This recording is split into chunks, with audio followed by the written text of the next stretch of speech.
International Conference on Applied Science and Technology yang kali ini mengambil tema Applied Research Green Development through Millennial Industrialization Challenges in Balancing Economic Advancement dibuka oleh Wakil Gubernur Bali di Nusa Dua.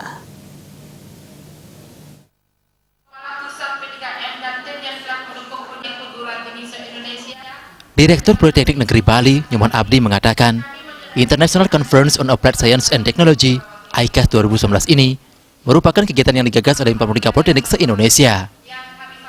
Kegiatan bertujuan untuk menunjukkan riset unggulan di masing-masing politeknik. Untuk ICAS 2019 ini, mengusung tema Applied Research Green Development through Millennial Industrialization Challenges in Balancing Economic Advancement atau penelitian terapan pembangunan hijau menghadapi tantangan dalam menyeimbangkan kemajuan ekonomi di era milenium industri.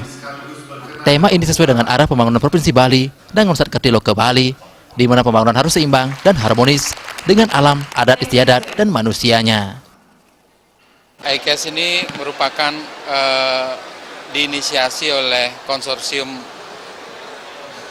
Politeknik seluruh Indonesia. Ada 43 politeknik di seluruh Indonesia bersama-sama berkolaborasi untuk membuat suatu acara yang sifatnya internasional di bidang riset unggulan masing-masing satker politeknik di seluruh Indonesia itu.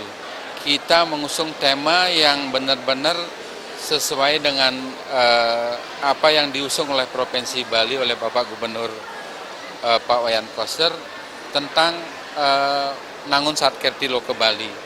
Tetapi konsep pendekatan kita adalah Green Development.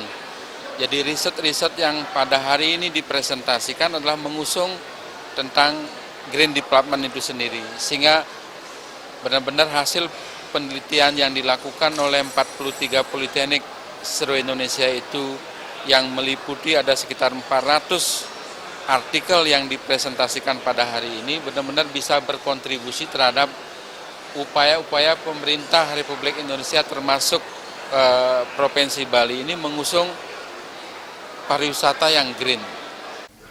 Sementara itu, Wakil Gubernur Bali, Cokorde Oke Ade Adane Sekewati berharap dengan diadakannya ICAS 2019 ini bisa memberikan masukan besar terhadap pembangunan Bali, khususnya penerapan penggunaan teknologi terhadap pembangunan Bali. Terlebih pada ICAS 2019 ini materi yang dibicarakan, yang didiskusikan masalah teknologi. Tentu hal ini sangat terkait dengan visi misi pemerintah Provinsi Bali yang mana kita memanfaatkan semua kemungkinan untuk memakai teknologi. Oleh sebab itu saya harap dari pertemuan Kongres ICAS 2019 yang diselenggarakan di Nusa Dua ini kiranya nanti juga sekaligus memberikan kontribusi pemikiran untuk pemerintah Provinsi Bali. ICAS 2019 menghadirkan narasumber yang berasal dari berbagai universitas di luar negeri, yaitu Profesor Sarfafas Tassau dari Brunei University and Director of Institute Energy Gutures, United Kingdom, Profesor Eric Wang dari National Tsinghua University in Taiwan and Nanjing Forestry University, China, Profesor Wirapun Tongma dari Maijo University International College, Thailand, Profesor David Rivi, Deputy Director of Akisis, dan Profesor Tan Saidato Mohamed Sikri Abi Yazid, President of Management and Science University Malaysia. Joka dan Putu Ratna, Bali TV.